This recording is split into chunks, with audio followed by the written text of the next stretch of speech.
Shalom, Om Swastiastu, Namo Buddhaya, salam kebajikan, rahayu. Ya. Mati juga dia. Udah memang semuanya. Mikrofonnya aja Ada apa dengan Pak Yoga? Iya, teknisi dari hotel mohon bantuannya. Udah getar-getar dia kalau Pak Yoga itu. Teknisi dari hotel mohon bantuannya. Pak Yoga ada padelnya kali kita putar. Astaga, onoknya Pak Ben. Gitu.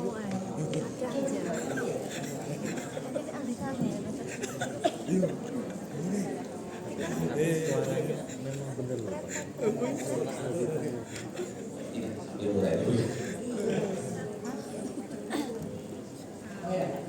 Silakan Mas. Baik, bismillahirrahmanirrahim. Assalamualaikum warahmatullahi wabarakatuh. Shalom, Om Swastiastu, Namo Buddhaya, salam kebajikan, rahayu. Terima kasih kepada Ibu Moderator yang telah mempersilahkan saya, Dewan Penilai yang saya hormati, serta Bapak Ibu guru hebat yang hadir di ballroom Discovery Hotel Ancol yang saya banggakan. Dan tentunya kelompok Bui Hamka, terima kasih yang telah memberikan amanah untuk mewakili gelar bicara. Kalaupun mau saya ingin menampilkan produk Bapak Ibu, tetapi hanya perwakilan. Terima kasih Ibu. Baik, next. Baik, Bapak Ibu, izin perkenalkan diri, nama saya Yoga Muhammad. Saya merupakan lulusan PTK Jabatan Gelombang 1 2002 di Universitas Pendidikan Indonesia. Saat ini saya sebagai guru pendidikan Pancasila di Surabaya. Next. Baik, Bapak Ibu semuanya, saya selalu teringat dan terngiang hingga sekarang ketika proses PPDB Jabatan, di mana Bapak Filosofi pendidikan kita yaitu Bapak Ki Hajar Dewantara selalu mengatakan bahwa jadikan sekolah sebagai bagaimana anak hidup, tumbuh, kembali anak sesuai potensi mereka masing-masing. Saya mencoba memasuki proses pembelajaran, apalagi saya sebagai generasi guru baru Indonesia, hanya 5 bulan Bapak Ibu semuanya di Surabaya, saya mencoba mengasah berbagai treatment di dalam kelas. Mohon izin, ini adalah inovasi saya, yaitu ngumbara. Apa sih ngumbara? Ngumbara itu dari kata Sunda, karena saya berasal dari kota Kabupaten Garut, Jawa Barat. Ngumbara artinya mengembara.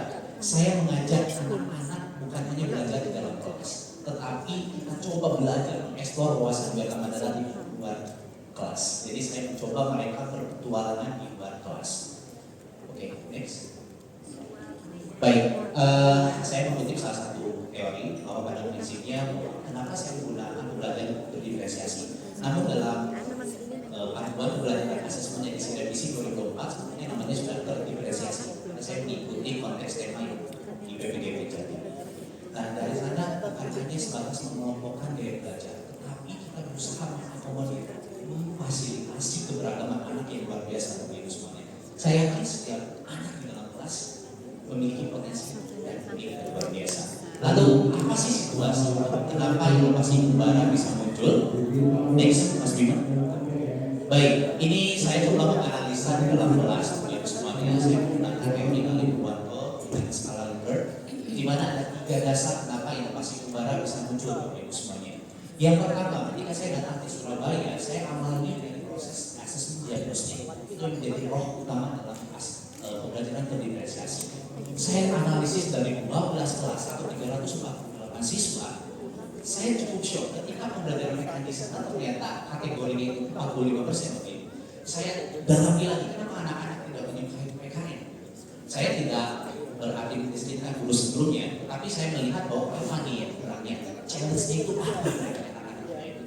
Lalu yang kedua adalah dari 13 aspek perkembangan yang saya analisis, saya menyoroti aspek sosial emosional anak, di mana ada hasilnya itu 66,7%. Dalam hasil interpretasi atau bahwa itu dalam artinya cukup sebetulnya, tetapi subindikator yang saya analisa yang masih kecil itu adalah anak-anak masih belum berani mengekspresikan pendapatnya di dalam kelas.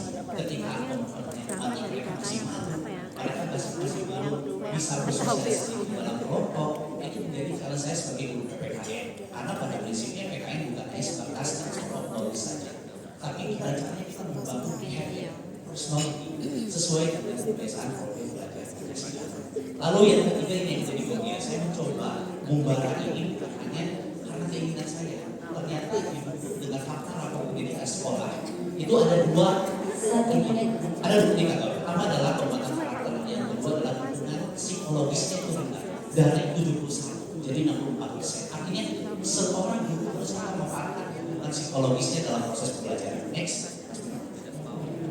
Oke, next lagi. Nah, ini langkah-langkah aksinya. Bapak Ibu, saya ingin mendemonstrasikan sebetulnya apa saja kesiapan. Tapi ini rentak dalam proses pembelajarannya. Yang pertama adalah deteksi awal sebagai asesmen diagnostik.